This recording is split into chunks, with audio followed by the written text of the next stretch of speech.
சேலஞ்சோட 5th டேங்க இன்னைக்கு. வாங்க இன்னைக்கு எப்படி போகுதுன்னு பார்க்கலாம். இது வரைக்கும் பாத்தீங்கன்னா லாஸ்ட் 4 டேஸ் வரைக்கும் 13,000 சில்லறை நம்ம ஏர்ன் பண்ணிருக்கோங்க. இன்னும் பேலன்ஸ் 3 டேஸ் தான் இருக்கு. இந்த 3 டேஸ்ல 12K நம்ம ஏர்ன் பண்ணணும். பாதி நாள் போயிருச்சு, ஒரு நாள் எக்ஸஸாவே போயிருக்கு. அப்படி இருந்தும் 13,000 தான் ஏர்ன் பண்ணிருக்கோம். இன்னும் 12,000 ஏர்ன் பண்ண முடியுமான்றது தெரியல. பட் சேலஞ்சுன்னு பண்ணிட்டோங்க.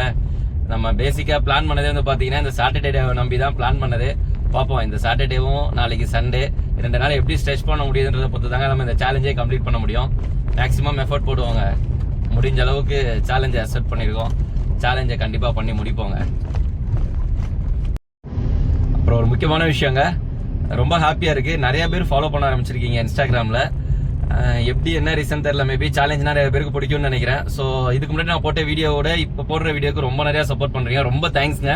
அது இல்லாமல் இந்த கமெண்ட் போட்டவங்களாம் திடீர்னு காணா ஒரு நாள் 2 நாளா, தயவு செஞ்சு ஏதாவது கமெண்ட் போடுங்க. அப்போதான் நம்மளுக்கும் அதில் என்ன ப்ளஸ் இருக்கு என்ன மைனஸ் இருக்கு நம்மளுக்கும் தெரியும், உங்களுக்கும் நான் அதை விளக்கமாக சொல்லுவேன். ஸோ இதை பார்த்து 4 பேர் தெரிஞ்சுப்பாங்க. ஸோ தயவு செஞ்சு கமெண்ட் பண்ணுங்க, மறந்துடாதீங்க. டேவோட எண்டுக்கு வந்துட்டோங்க. இந்த சாட்டர்டேவை நம்பி தான் நம்ம ஸ்டார்ட் பண்ணோம்.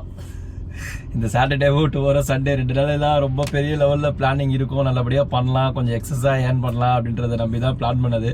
பட் எதிர்பார்த்த அளவு இன்கம் இன்னைக்கு இல்லைங்க. நார்மலாக தான் போயிருக்கு. நார்மலோட கொஞ்சம் பரவாயில்லாமல் போயிடுச்சுன்னு தான் சொல்லலாம்.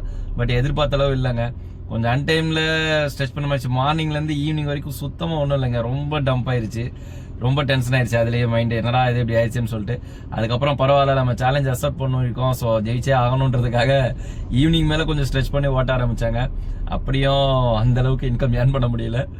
ஏதோ ஓரளவுக்கு மேனேஜ் பண்ணி ஏர்ன் பண்ணியிருக்கோங்க. பார்ப்போம், ப்ராஃபிட் பார்த்துடலாங்களா. ரெட் டாக்ஸில் வந்து பார்த்தீங்கன்னா 3,529 rupees இன்னைக்கு ஓட்டியிருக்கோங்க. அப்புறம் ரேபிடோவில் வந்து பார்த்தீங்கன்னா 326 rupees ஓட்டியிருக்கோங்க. டோட்டல் அமௌண்ட் பார்த்தீங்கன்னா 3,855 rupees இன்னைக்கு நம்ம டோட்டலாக ஏர்ன் பண்ணதுங்க. ப்ராஃபிட் பார்த்தாச்சு, எக்ஸ்பென்ஸும் பார்க்கணும் இல்லைங்களா. எக்ஸ்பென்ஸ் வந்து பார்த்தீங்கன்னா டோட்டலாக நம்ம ரெட் டாக்ஸி, ரேபிடோ, அதோட கமிஷன் ப்ளஸ் நம்ம சிஎன்ஜி, அப்புறம் நைட்டு டின்னர் இன்னைக்கு வெளியே தாங்க. ஸோ டோட்டல் அமௌண்ட் பார்த்தீங்கன்னா 1,506 rupees நம்மளோட எக்ஸ்பென்ஸ் வருதுங்க. ஸோ நம்ம ஏர்ன் பண்ண 3,855 மைனஸ் பண்ணோம்னா இன்னைக்கு ஏர்னிங்ஸ் நம்மளோட ப்ராஃபிட் வந்து 2,349ங்க. இதாங்க இன்னையோட நம்மளுக்கு இன்கம். பார்ப்போங்க, நாளைக்கு ஒரு நாள், அதுக்கப்புறம் மண்டேயோட நம்மளோட 7th டே சேலஞ்ச் முடியுதுங்க. ஜெயிக்கிறோமா தோக்குறோமான்னு தெரியல.